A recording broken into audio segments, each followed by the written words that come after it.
Quelle est la réalité des métiers du test dans le secteur numérique ?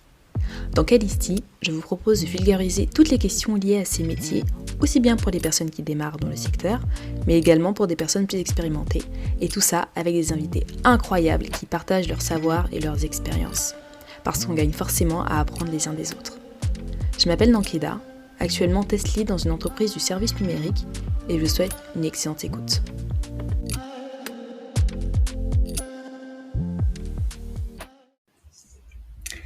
Bonjour Nicolas, comment tu vas ? Ça va très bien. Ça va très bien. Ouais, ça va. On est dans un long week-end là, c'est mi-août, on profite de la période. Ouais, c'est calme. Bon, en tout cas, t'es tout sourire. Nos auditeurs te voient pas, mais moi je te vois, t'es tout sourire. Donc merci beaucoup d'avoir accepté mon invitation. Nicolas, tu t'es défini comme, je cite, testeur web en équipe agile qui favorise la communication entre les équipes métiers et les développeurs pour délivrer des produits de qualité.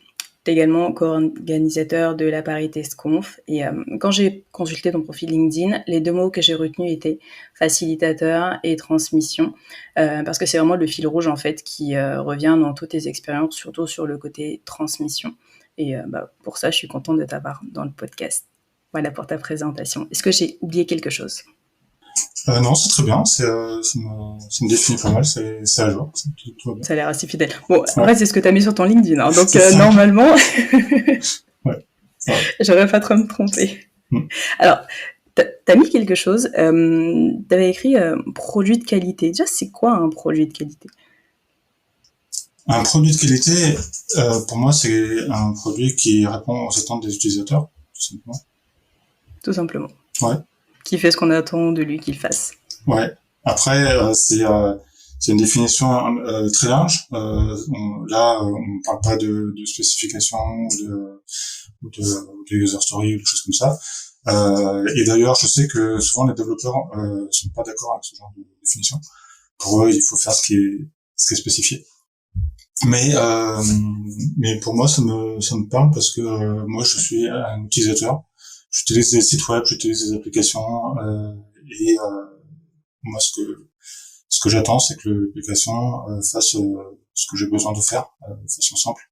Donc, voilà, c'est aussi ce que j'essaie de ce vers quoi j'essaie d'aller quand je teste une application aussi. Bon, en soit logique. Ouais. Bon. Alors, est-ce que tu pourrais nous parler un petit peu de ton parcours pour les personnes qui ne te connaissent pas ? Comment tu as été amené au test et qu'est-ce qui fait que tu es resté dans le test ? Ouais, bien sûr. Donc moi j'ai un parcours très atypique. J'ai eu plusieurs vies, on va dire. J'ai commencé par faire une licence de philo. Et j'aimais beaucoup lire plein d'auteurs et je trouvais ça hyper intéressant. Mais la philo ça mène à rien, ça mène à tout. Donc voilà, j'ai essayé de continuer. J'ai essayé de passer le CAPES. Je l'ai raté de peu. J'ai pas eu une mauvaise note, mais j'ai pas été retenu. Après, j'ai essayé de passer un concours de bibliothécaire, parce que toujours dans les livres, c'est un peu dans la continuité. Donc t'es un littéraire, en fait, de base. En fait, ouais, c'est ça. Et que toujours aujourd'hui, je continue de lire plein de choses, et même des livres sur le test, sur plein d'autres sujets. Et donc, j'ai aussi échoué au concours de bibliothécaire. Et après, pendant mes études, j'ai bossé à mi-temps dans des pizzerias. J'étais livreur de pizza. Ensuite, j'ai bossé en cuisine. Et puis après, j'ai continué en restauration à temps plein. Donc là, quand on est jeune, faire la cuisine, faire des services avec le rush, avec l'adrénaline, tout ça, c'est rigolo. Mais bon, au bout d'un moment, j'avais un petit peu fait le tour. C'était pas ma passion non plus. J'ai regardé un petit peu ce que je pouvais faire comme métier qui soit plus intello et plus en lien avec ce qui me motivait vraiment. Et j'ai voulu faire une reconversion. J'ai cherché des formations et je me suis dit pourquoi pas bosser en informatique. Une petite anecdote rigolote aussi là-dessus. Quand je suis allé chez Pôle emploi au début pour essayer de trouver une formation, La première réponse que j'ai eue, c'est ah, mais vous avez plus de 30 ans, dans l'informatique, c'est trop tard. Vous pouvez pas commencer à bosser. Sérieux? Ouais, c'est ça. Alors ça, Et ah, je l'avais jamais entendu ça là, pour le ouais, coup. donc voilà, la réponse est hyper rigide. Et du coup, elle me fermait toutes les portes. Globalement, si je l'avais écouté, peut-être que je serais encore en train de bosser dans des cuisines. Incroyable. Et tu te Voilà. souviens de... Bon, après, c'était une personne en particulier, mais c'était quelle boîte? Non, c'était chez Pôle emploi. Ah C'était d'accord, c'était chez Pôle emploi. les Très conseillers de bien. chez Pôle Bon, dis emploi donc. qui sont censés justement nous aider à trouver du travail. Bah là, là, c'était un peu le contraire. Et, euh, et du coup, j'aurais bon, juste pour le délire, j'aurais adoré retrouver cette personne-là 10 ans après, et lui montrer ce que j'ai réussi à faire.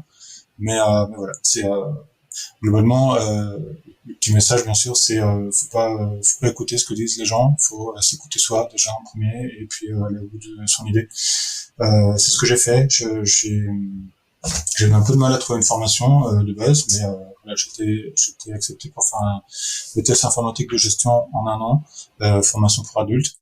Euh, donc voilà, j'ai eu mon diplôme. Et là, c'était pas la fin des galères parce que j'ai pas réussi à trouver de boulot avec ce diplôme. J'ai appris à faire un peu de code Java, PHP, des choses comme ça, mais apparemment c'était pas assez. Donc après j'ai trouvé une alternance. C'était pour une formation en PHP et pour passer une certification. Une très vieille certification la PHP 5.6 je crois.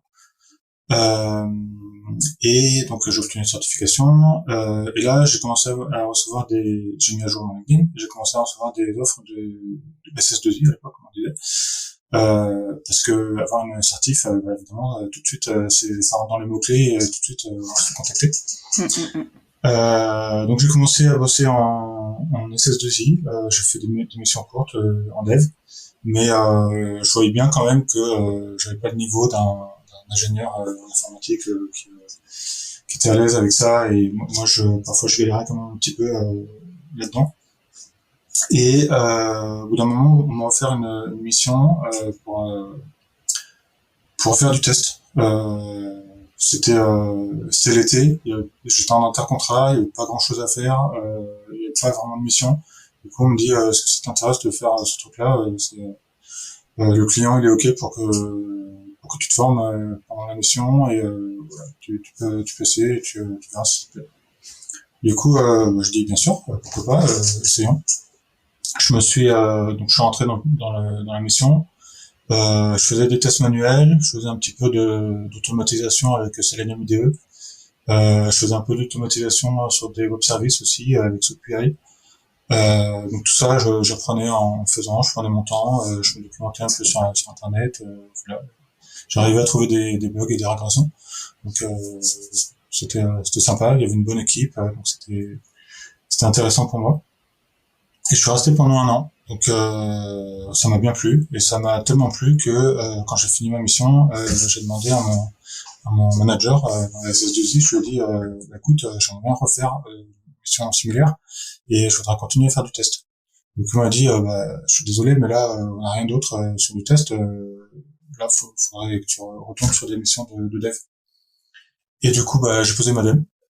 Moi, ce que je voulais, c'était faire du test. Et donc, j'ai commencé à chercher du boulot ailleurs. Et petit à petit, j'ai trouvé des boîtes qui, au début, ça a plus ou moins bien réussi selon les contextes et les boîtes que j'ai trouvées. Et puis, petit à petit, j'ai trouvé mon trou. J'ai trouvé ce que j'aimais bien faire. Travailler en contexte web, travailler en contexte startup, travailler en contexte agile. Tout ça, ça me parlait beaucoup et j'aimais beaucoup. Donc voilà, j'ai évolué là-dedans et c'est comme ça que je suis devenu testeur. Ok. Bah, en tout cas, c'est un beau parcours. Parce que ce qui ressort vraiment, c'est... Enfin, t'es hyper résilient, hein. T'es Bah ouais, hyper résilient. faut Parce que, insister. enfin, c'est marrant parce que je te disais, j'écoute énormément de podcasts et la notion de résilience, c'est vraiment... J'ai l'impression que tout le monde parle de ça en 2023, résilience, tu le vois partout, faut être résilient, etc. Mais vraiment, là, de tout ce que tu viens de me dire, tu lâches rien, quoi. Tu lâches rien, tu termines quelque chose, ça n'a pas marché, ok, c'est pas grave. C'est quoi l'étape d'après? Ça marche pas, ok, c'est pas grave. C'est quoi l'étape d'après? Et jusqu'à en fait arriver sur un métier sur lequel bah t'es bien, t'as trouvé le truc qui te va bien, et puis tu continues dedans, quoi. Donc Ouais, franchement, après bravo. je t'ai fait un peu la version courte et j'ai quand même galéré hein, entre-temps. J'ai été au chômage. Certains moments, c'était un peu bosser en restauration, faire des shifts et rentrer à minuit tous les soirs. Tout ça, Mm, c'était un peu voilà, c'était pas sympa. Et puis oui, petit à petit, on assimile les choses, on essaye de trouver autre chose. Faut pas se contenter de ce qu'on a. C'est aussi dans mon caractère et dans mon éducation. Euh, c'est comme ça que qu'on arrive à trouver des choses qui nous correspondent le plus. mm, C'est mm. vrai que faut pas être. Je fais partie de ces gens qui sont jamais contents. C'est euh, c'est c'est bien d'avoir ça quand on est testeur, mais aussi de savoir de quoi j'ai envie et ça me permet aussi d'évoluer et de toujours découvrir toujours de nouvelles choses. Ouais, je suis complètement d'accord. Puis c'est vrai qu'il faut pas s'arrêter sur des échecs. On a tendance à voir l'échec comme étant quelque chose d'hyper négatif, tu vois. En France, on est très comme ça. Oh, un échec, oh là là. On se sent mal parce qu'en fait, on a eu un échec, mais au contraire, tu vois. Est-ce que c'est comme ça que tu sais que, ok, bah, j'ai appris quelque chose, je Mm. continue vers autre chose. Et peut-être que la fois d'après, même en restant sur cette même chose, la fois d'après, ça marchera mieux parce que j'aurais déjà appris bah, de ce qui s'est passé avant, quoi. Ouais. Mm -mm. Donc, beau parcours. Merci pour cette réponse. Alors, on parlait tout à l'heure de transmission euh, dans ton parcours. Qu'est-ce qui te donne envie justement de transmettre et puis d'accompagner des personnes qui sont plus juniors, que ce soit d'autres testeurs ou que ce soit des développeurs? D'où ça vient cette envie de partage? C'est marrant parce que toi tu utilises le mot transmission, mais moi je l'utilise pas du tout, ni dans mon profil, ni au quotidien. Ça reste pertinent. Moi j'utilise plutôt le terme de coaching. Je sais que c'est très à la mode de parler de coaching et il y en a dans tous les sens, mais il y a aussi quelque chose qui peut être hyper intéressant dans ce terme-là dans le milieu professionnel. C'est pas t'es un coach et tu vas essayer de trouver des gens à coacher. Dans le milieu professionnel, on peut toujours apporter des choses, euh, transmettre comme tu dis, hein, transmettre la connaissance, transmettre l'expérience, l'expertise. Voilà, c'est aussi quelque chose qui m'anime beaucoup. Pourquoi j'en suis arrivé là, pourquoi c'est si important pour moi, c'est que moi, comme beaucoup de testeurs, je suis complètement autodidacte, j'ai appris tout seul. Mhm. Et surtout au début, dans mes premiers boulots, et même dans mes missions de dev, la plupart du temps, j'étais tout seul. Il fallait que je me débrouille tout seul, que je trouve tout seul les solutions. Parfois, j'étais bloqué et je galérais. Et en plus, quand on est testeur, on a tendance à être souvent isolé parce qu'on travaille au milieu de gens qui font pas le même métier que nous. Donc voilà, ça peut être compliqué. Ou alors il y a des testeurs, mais ils sont dans d'autres équipes, sur d'autres stacks. Du coup, j'ai appris énormément tout seul et petit à petit, j'ai rencontré aussi des gens qui m'ont aidé à progresser. Des gens qui ont su transmettre quelque chose en tant que manager, en tant qu'expert sur certains sujets. Et j'ai beaucoup aussi appris grâce aux experts du métier. Là, je parle de gens un peu reconnus dans le métier, qui ont écrit des bouquins, qui ont des blogs et qui passent beaucoup de temps à justement essayer de de voir comment cette expérience peut être ensuite transmise à d'autres personnes. Donc tout ça c'est hyper important et je m'en suis rendu compte à mes dépens parce que j'en ai souffert. Parfois j'avais besoin d'aide et je parlais à des devs ou à d'autres personnes, mais voilà. Et parfois ils avaient des bonnes idées aussi, évidemment. Mais voilà, c'est hyper important de d'arriver à avoir une bonne une bonne connaissance, une bonne expertise. Faut pas garder ça pour soi. Parce que, on peut pas être égoïste là-dessus. Il faut que faut qu'on soit efficace. Faut qu'on soit efficace en équipe avec les autres. Donc voilà, je trouve ça hyper intéressant. Et même à certains moments, j'étais un peu junior et pas hyper expérimenté. J'ai toujours eu envie d'apprendre des choses avec personne. Et je trouve ça toujours hyper intéressant. D'accord. Donc, si je résume, ça te vient en fait tout simplement du manque que tu as eu à un moment donné, voilà, de ne pas trouver forcément les personnes qui étaient disponibles pour pouvoir t'aider à progresser toi dans ton métier, et donc tu as eu envie de transmettre ça à d'autres personnes en fait qui se retrouveraient dans la même situation. Ouais, c'est ça. Ouais. D'accord. C'est ça aussi qui m'a poussé notamment à créer le groupe Meetup sur Paris, le Ministry of Testing Paris. Oui. C'était une époque où j'étais assez isolé aussi. J'avais besoin de partager des connaissances avec des gens qui faisaient le même métier que moi. Et je voyais pas vraiment, c'était un moment où il y avait pas grand chose là-dessus sur Paris. Et en plus moi-même j'ai tendance à être hyper introverti, pas très sociable, etc. Mais c'était important. Donc j'ai fait cet effort-là, j'ai créé le groupe, j'ai rencontré des personnes qui ensuite m'ont aidé. Et il y a eu des moments hyper intéressants. J'ai rencontré des gens passionnants dans ces rendez-vous, dans ces meet-ups. Des événements au début, on était 10 ou 15. Vers la fin, on était plutôt 40 ou 50. Donc, là, ça a créé un truc. Et voilà, évidemment, j'étais pas le seul à être dans ce cas-là. Il y a plein de gens qui ont ce besoin-là d'avoir d'échanger, d'apprendre, d'être autour de gens qui ont les mêmes problèmes qu'eux. Tout ça, c'est hyper important. Et tout ça se diffuse.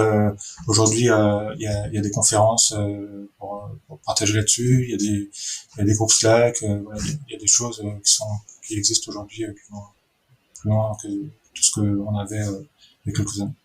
Ouais. C'est un peu plus facile aujourd'hui d'intégrer la communauté du test. Justement, c'est de ça dont on va parler dans l'épisode. Ouais. Donc, je continue. Donc, toi et moi, on était amenés à échanger sur le Slack de la communauté du test. Personnellement, je connaissais pas du tout.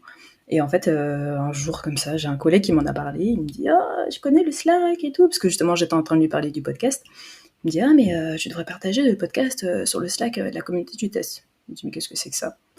Il dit « Mais tu connais pas et tout, il y a plein de testeurs dessus, faut que tu y aies, achat et tout. » Je dis « Ok », donc il m'envoie le lien, je vais regarder, et là, effectivement, j'ai découvert qu'il y avait donc un espace, en fait, qui était pas forcément visible, où c'était possible de rentrer en contact, effectivement, avec des gens dans le milieu, et puis en fait, qui sont passés, qui ont eu tous plein de parcours différents, tu vois.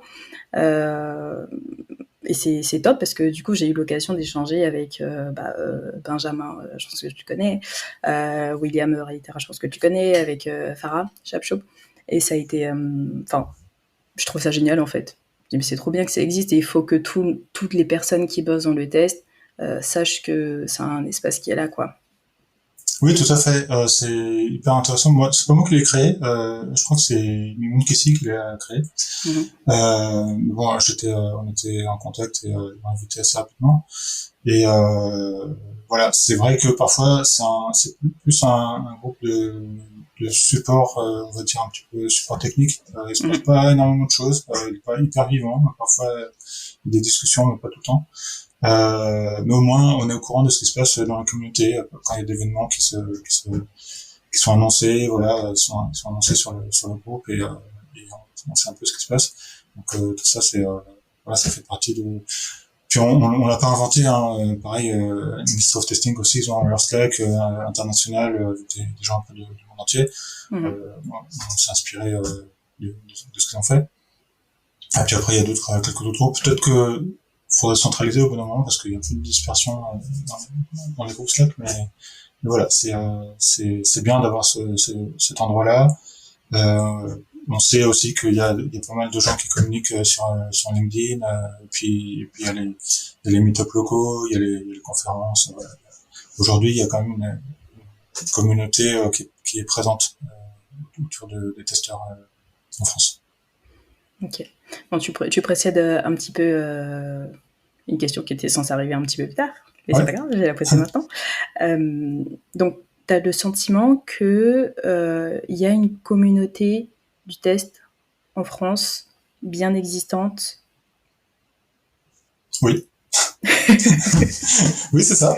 Il y a, alors comme tu le disais tout à l'heure, il y a probablement encore pas mal de gens qui connaissent pas cette communauté, qui connaissent pas le Slack ou qui vont pas forcément aller vers des groupes Meetup. Bon, c'est vrai que peut-être qu'on en reparlera plus tard. Les, les groupes Meetup ont aussi beaucoup souffert de la pandémie, et c'est pas totalement revenu malheureusement. Mais voilà, il y a peut-être encore des gens qui connaissent pas les communautés, mais il y a toujours des gens qui sont, on peut le voir dans le Slack notamment, qui échangent de temps en temps, qui répondent de temps en temps. Moi, il y a quelques mois, par exemple, j'avais lancé un sondage, j'ai eu une vingtaine de réponses, et c'était assez simple. Il y a toujours la plupart du temps, j'ai l'impression qu'il y a vraiment au moins une personne ou deux qui va répondre, essayer d'aider. C'est simple l'esprit. Donc là, il y a des gens qui sont actifs dans la communauté des testeurs, qui publient des articles sur des blogs, sur des LinkedIn, etc. Il y a des gens qui sont plus là, qui viennent. Moi, quand j'ai eu mes meet-up réguliers, c'était souvent jouer un peu tout le temps la même tête qui revenait, et qui était là présent. Donc cette communauté elle est un peu diffuse, mais elle est vraiment existante, et on sent qu'il y a des gens, bon, moi j'en fais toujours un petit peu partie, des gens qui ont envie de faire vivre ça. Mais oui, justement, je t'ai contacté parce que tu étais très tu répondais rapidement en fait. J'ai vu que tu animais pas mal quand même cette communauté. Qu'est-ce qui à ton avis fédère la communauté du test en France? C'est la passion. C'est la passion. La passion. Oui, il y a beaucoup d'entre nous. Ça, c'est aussi quelque chose qui peut paraître curieux. On adore ce qu'on fait, on adore notre métier, et on va investir du temps pour ça, que ce soit du temps personnel ou par exemple on va se documenter, on va faire des formations, faire des trucs parce qu'on a envie d'apprendre encore plus. Moi, par exemple, le matin, dans le train, dans le métro, je lis des trucs sur le test, des articles de blog que j'ai sauvegardés, comme ça. Donc voilà, c'est du temps perso, mais j'aime ça. Et puis après, il y a du temps qu'on investit aussi pour les autres, maintenir des Slack ou des meet-up, ou organiser une conférence. Ça, c'est un truc encore plus énorme. Organiser une conférence, c'est juste du temps investi sur notre temps libre, parce qu'on aime ça, et on a envie de faire vivre toute cette énergie. On sent qu'on n'est pas seul, qu'il y a d'autres gens qui ont envie d'être là, et souvent c'est un succès aussi. On arrive à mettre en place des choses, et ça marche. Donc voilà, c'est hyper intéressant. Toi aussi, par exemple, t'as cette envie de faire vivre, de faire partager ce métier. Donc on est hyper nombreux à avoir cette passion. C'est vrai. Alors, pour quelqu'un qui, du coup, se lancerait dans le test, sur une reconversion, vu que 90% des testeurs ont fait une reconversion, qui démarrait, comment est-ce qu'il pourrait s'appuyer sur la communauté pour pouvoir progresser? Je pense que la première chose, c'est qu'il faut pas hésiter à poser des questions. On est tous très bienveillants, et quand il y a des gens qui le sont un peu moins, on va leur dire voilà, faut faire attention, etc. Donc ne pas hésiter à poser des questions. Il n'y a pas de questions bêtes. On a tous passé par là. Au début, quand on est arrivé là, on savait rien. on était ignorants et petit à petit on a appris des choses. Donc il y a des ressources sur internet pour testeurs débutants. Il y a des choses qu'on peut sur lesquelles on peut progresser, ne pas avoir peur, essayer des choses. Donc c'est la première démarche. En plus, poser des questions, c'est une chose qu'on fera tout au long de notre vie de testeur. Mm. Donc voilà, autant commencer le plus tôt possible. Et, euh, et voilà, on peut se créer des liens et ne pas avoir peur d'aller se manifester. Et voilà, on tente, on parle aux gens, et puis après on tente aussi des choses dans notre coin, on essaye de résoudre des problèmes. Voilà, c'est comme ça qu'on progresse. Bon, pour ne pas hésiter, quoi.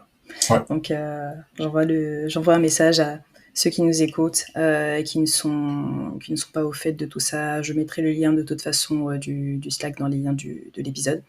Et puis oui, ne pas hésiter sur LinkedIn, contacter les gens. Et puis voilà, vraiment, comme tu disais, c'est une communauté qui est bienveillante. Rarement, il y a quelqu'un qui va vous envoyer bouler ou autre. Au contraire, ça va être un plaisir en fait d'échanger avec des personnes qui sont en recherche de tout ça, de recherche d'informations et puis d'apprentissage aussi, parce que c'est vrai que c'est de l'apprentissage continu, quoi. Donc voilà. Exactement. On va passer. Alors je vais te poser quelques questions sur la Paris Test Conf, du coup, qui aura lieu en octobre. J'ai déjà eu l'occasion d'en parler avec Benjamin et avec William, qui sont aussi co-organisateurs avec toi.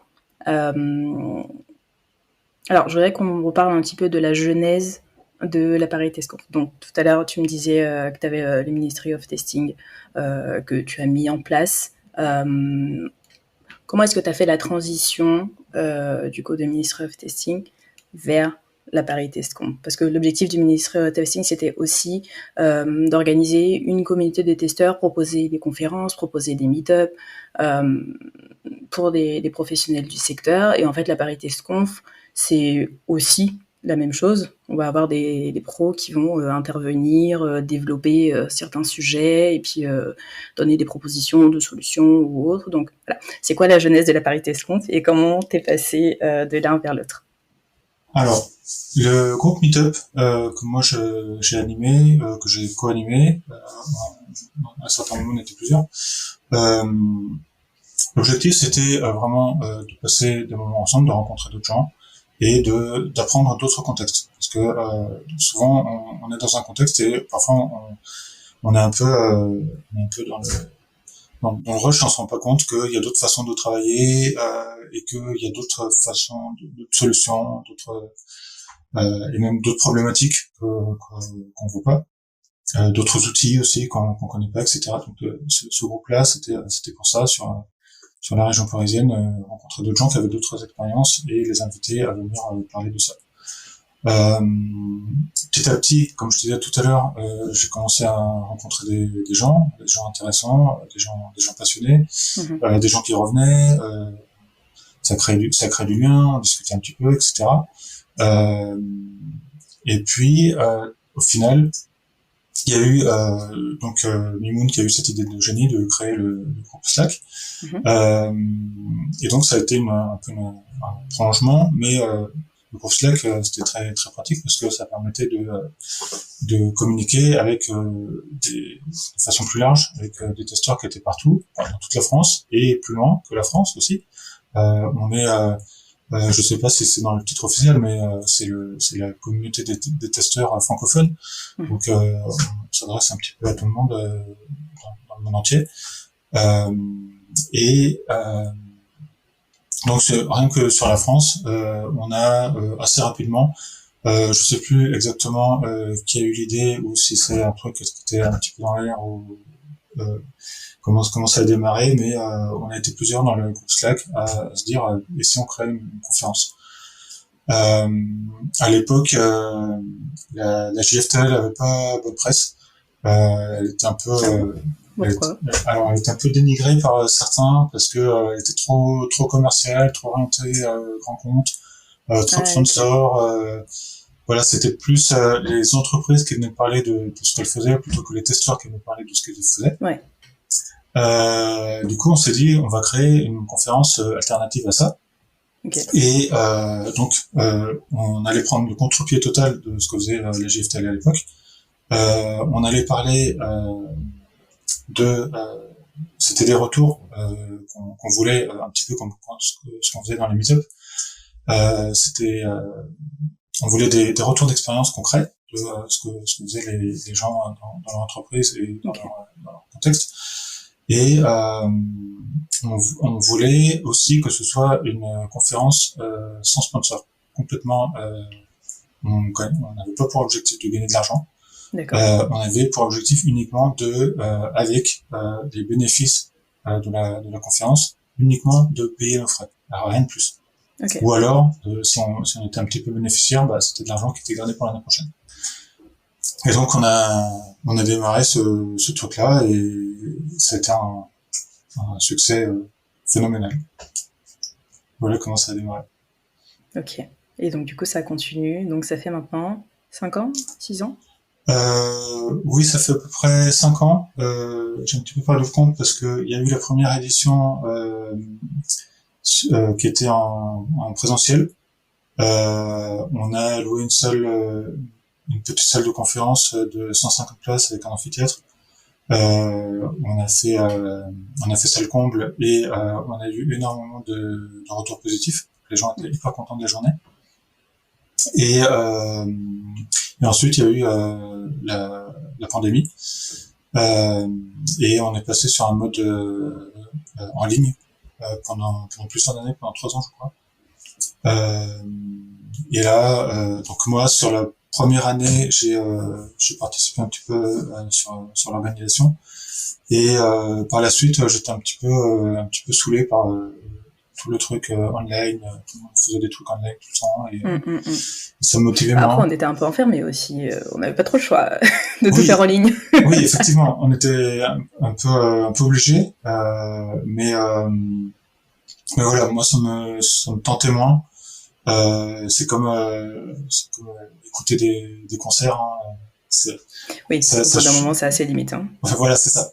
Des concerts en ligne, ça n'a pas vraiment de sens. Voilà, donc je me suis retiré. Je me suis mis un peu à l'écart. Il n'y avait pas non plus vraiment de vie côté meet-up. Il y a eu quelques meet-up aussi en ligne. Voilà. Et voilà, donc ensuite... les versions en ligne, c'est plutôt un bon succès aussi. On a eu de bonnes audiences. On n'a pas toujours bien réussi à bien faire l'organisation. Il y a eu plusieurs formats en plus sur plusieurs jours, des choses comme ça. Mais voilà, on a continué. Il y a toujours une dynamique. Et en plus, ce qui est hyper intéressant et hyper curieux, c'est que l'équipe a été complètement renouvelée en 3 ans. Okay. Tous les anciens sont partis petit à petit. Moi, par exemple, je suis parti au bout de la 2e année. Et d'autres sont arrivés qui se sont portés volontaires. Donc de temps en temps, il y a eu des appels à l'aide. On a besoin de gens pour compléter l'équipe, des choses comme ça. Et donc ça s'est renouvelé. Et là, cette année, donc moi je suis revenu cette année. On a une personne en plus de moi Diana qui était là aussi la première année, mais tous les autres ils étaient pas là la première année et sont arrivés en cours de route. Okay. Ils ont augmenté l'équipe. Donc ça prouve vraiment cet état d'esprit qui est vraiment génial. Et bon, c'est pas que les testeurs, hein, les devs aussi ont ce truc-là et les agilistes, tout ça. En fait, on a envie de faire vivre le truc et on a envie que se passe des choses intéressantes. Et si on va pas attendre que quelqu'un l'organise pour nous, on va faire en sorte que ça se passe, que ça se crée et que ça devienne un truc réel. Voilà, je crois que j'ai perdu le fil, je sais plus que c'était la question, mais voilà. Si, la deuxième question c'était comment tu as fait la transition en fait vers le Ministry of Testing et vers la Paris Test Conf, mais en fait dans ta réponse, voilà. Oui, c'est ça. Au début, il y avait un petit peu, ça vivait un petit peu en parallèle. Euh, j'ai essayé de créer un petit peu aussi des liens, mais finalement ça s'est pas fait parce que je m'étais dit on aurait pu utiliser les meet-up pour aider les conférenciers un peu juniors qui pouvaient s'entraîner sur un public un peu plus réduit, voilà, faire un peu des entraînements. Ça se fait pour les festivals par exemple. Mhm. Mais voilà, ça s'est pas fait. Et là aujourd'hui, le Minister of Testing Paris est vraiment possible. Je sais qu'il y en a d'autres sur d'autres qui ont fermé complètement. Celui de Lyon, celui de Rennes ont fermé. Mais voilà, là c'est en pause. Peut-être ça reviendra un de ces jours. Voilà. Peut-être plus tard. Ouais. D'accord. Ok. Juste une dernière question là-dessus. Comment vous sélectionnez du coup les intervenants? Euh, en discutant beaucoup, en débattant beaucoup. C'est un peu le process. On essaye de prendre toutes les décisions importantes par consensus, et notamment la sélection des speakers par consensus. Après, on a une ligne directrice qui est pas forcément très officielle, mais qui est toujours présente. C'est que on veut pas de présentation qui vendent quelque chose, qui vendent une entreprise, qui vendent un outil, etc. Évidemment, on va nommer si un testeur parle, il a le droit de nommer l'entreprise dans laquelle il travaille, et il a le droit de nommer des outils avec lesquels il travaille, évidemment. Mais voilà, faut pas que ce soit orienté vers quelque chose. Et l'autre partie, c'est que on aime beaucoup tout ce qui est autour de l'agilité et des environnements un peu agile testing, DevOps, tous ces trucs-là. Ça faisait partie aussi de l'ADN au départ de se démarquer de la GFTL. Même si la GFTL aujourd'hui, j'ai l'impression elle se modernise aussi, elle va un peu plus sur ce genre de thématique. Donc voilà, c'est comme ça qu'on sélectionne. Il faut que ce soit des speakers qui ont vraiment quelque chose de nouveau à proposer. Pas reparler encore une 50e fois d'un outil ou de je sais pas quoi. Et puis voilà, dans cette approche-là, un peu autour de l'agile et de ce qu'on peut faire quand on travaille sur ce mode de fonctionnement en développement et en test. Ok. Donc en gros, là, si, supposons, hein, moi demain, je dis, ah, ce serait trop bien, j'ai un sujet que j'aimerais trop que tout le monde soit au courant de ça, voilà. Je contacte un des co-organisateurs, je dis, écoute, voilà, j'ai ce sujet-là, j'aimerais vraiment le présenter à la Paris TestConf, je vous donne le sujet, je donne la plaquette, ma présentation, ce que je veux, vous en débattez, et si c'est OK, vous me faites un retour en disant, OK, bah franchement, on pense que c'est un sujet qui pourrait intéresser plus de personnes. OK, tu peux venir le présenter. Alors ça se passe pas vraiment comme ça dans la vraie vie, parce que on va te répondre que en fait à un certain moment en début d'année on va ouvrir le call for paper et il faut que tu postules sur l'outil. OK.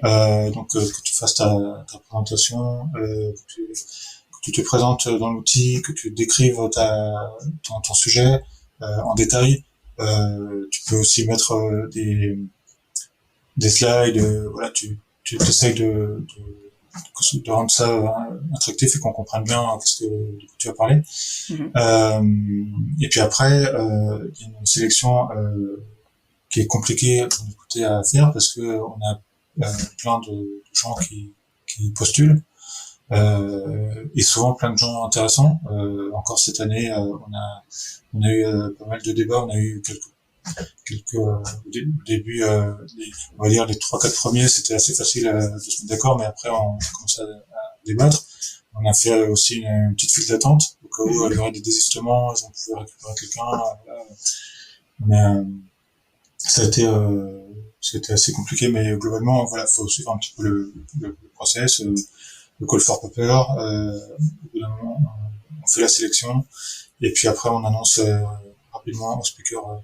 Un autre petit point aussi, c'est que c'est bien d'avoir des sujets complémentaires. Voilà, faut pas que ce soit que sur une thématique, faut que ce soit assez diversifié en termes de sujets. On peut aussi accepter de temps en temps des sujets vraiment très un peu liés au test, mais qui sont peut-être ouverts sur d'autres choses plus larges, Oui. des thématiques plus larges, même on s'était dit, cette année on n'en a pas trop eu, mais on s'était dit, voilà, si il y a des gens qui veulent parler de choses qui sont pas forcément liées à ce que font les startups ou fait quand on fait des applications web ou des choses comme ça, tester dans le milieu médical ou dans le milieu de l'automobile, voilà, ça peut être aussi hyper intéressant, dans le monde réel, on va dire. Donc, mais on n'a pas trop eu ça cette année, donc, voilà, ça fait partie de notre quand même ligne directrice. Ok, bon, très clair. Pour ceux qui ont des sujets dont ils aiment partager au monde, en tout cas, il faudra prêter attention. Alors, quand t'as dit le call for paper? Ouais, c'est ça. Ok, donc il faudra prêter attention au call for paper, suivre la parité Scon sur LinkedIn. Je pense que vous aurez les dernières infos. Exactement. Et d'ailleurs, pour aussi être sûr, bon, d'une part, on communique toujours sur le Slack, mais on a une page sur LinkedIn de la Parités Conf. Il suffit de s'abonner et normalement on reçoit les bonnes informations. Ça marche. Bon, je mettrai le lien encore une fois dans les notes de l'épisode. Ça marche. Ok, bon, et ben Nicolas, on est sur la fin. Est-ce que tu as une question pour moi? Non, j'ai pas de questions. J'ai une petite demande. Peut-être que je passerai à l'antenne plus tard dans l'année, mais en tout cas, c'est hyper important que tout le monde parle de cette conférence. On n'a pas encore vendu tous les billets, il reste de place. On espère faire encore une fois salle comble. Cette fois, on a 300 places à vendre, donc voilà, on a un petit challenge. Ça va être hyper intéressant. On va rencontrer plein de gens hyper intéressants et on va apprendre plein de choses tous. Donc voilà, faut pas, ce sera hyper bien. En plus, c'est pas hyper cher. Ça aussi, c'est un point positif. Alors, c'est à combien? Parce qu'il faut dire les prix. C'est à 150 €. 150 €. Il y a une phase Early Bird un peu moins chère à 100 €, mais elle est déjà finie et là c'est à 150 €. Et globalement, c'est pas hyper compliqué de vendre ça à son manager comme budget formation. Voilà, donc ça c'est hyper important, diffuser l'information là-dessus, et puis plus largement, bien sûr, diffuser l'information sur tout ce qui se passe dans la communauté, l'existence de Slack, comme tu disais, c'est bien de le faire connaître, et puis d'autres choses qui se passent. On a besoin de tout le monde pour faire vivre ces moyens de communication et ces événements. Ok. Et surtout, je tiens à préciser vraiment que là, on est sur quelque chose qui est non lucratif. Oui. Donc, voilà, c'est vraiment tout bénef, l'occasion d'échanger avec des professionnels du secteur. Si vous êtes disponible, si vous pouvez le faire passer auprès de votre manager, voilà, allez-y. J'espère que beaucoup de personnes pourront se présenter à la parité Scon. Oui. Eh bien, écoute, si tu n'as pas d'autres questions pour moi, je vais te libérer. Okay. Merci beaucoup, encore une fois, pour cet échange. Vraiment, c'était très intéressant. C'était très sympa d'entendre ton parcours, parce que c'est vrai que souvent, mes invités, ils vont se présenter de manière un peu, tu vois, linéaire, comme ça, en disant, ok, bon, j'ai fait ça, qui m'a amené au test, et puis ensuite, j'ai commencé à pousser dans le test, et puis voilà ce que je fais depuis 5 ans, 10 ans. Mais la réalité, c'est que, en fait, la majorité des personnes faisaient vraiment complètement autre chose. Et puis en fait, ils ont eu un parcours qui ressemble un peu plus au tien. Ils sont passés par A, par B, par C, et avant d'arriver dans le test. Et puis ça s'est pas fait de manière hyper linéaire, quoi. Donc c'est bien d'avoir des parcours comme ça qui sont mis en avant, et puis faut en parler, quoi, parce que on est très nombreux dans ce cas-là. Oui. Je voudrais juste faire passer un tout petit message, si j'ai le temps. Il y a quelques semaines, il y a eu un terrible événement qui a fait la une des journaux. Un ancien collègue à moi, et on était un petit peu amis aussi, Patrice Lagnès, est mort, il a été agressé gratuitement dans la rue, alors qu'il faisait rien à personne, les bêtises humaines. Et voilà, donc c'est terrible. Il a été cofondateur de la ParisTestConf, il était là la première année. On a travaillé ensemble et c'était toujours un plaisir de travailler avec lui. Il avait vraiment un cœur d'or et il faisait partie de ces gens qui étaient passionnés par son métier et qui étaient tout le temps en train de partager la transmission, comme tu disais. Donc voilà, une grosse pensée pour lui, une grosse pensée pour sa famille et puis on ne l'oubliera pas. Merci pour ce message. Eh ben, écoute, je te souhaite une bonne soirée. Ouais, merci beaucoup. Et puis je souhaite une belle journée ou une belle soirée à nos éditeurs et on se retrouve au prochain épisode. Si vous avez aimé ce que vous avez entendu, parlez-en autour de vous. C'est le bouche à oreille qui permet de faire connaître un podcast. C'est un métier qui mérite d'avoir plus de visibilité, selon moi, et vous pouvez m'aider justement à le faire connaître. N'oubliez pas de vous abonner au podcast et laissez-moi une petite note sur Apple Podcast, 5 sur 5 de préférence. Et puis, on se retrouve la semaine prochaine et d'ici là, portez-vous bien.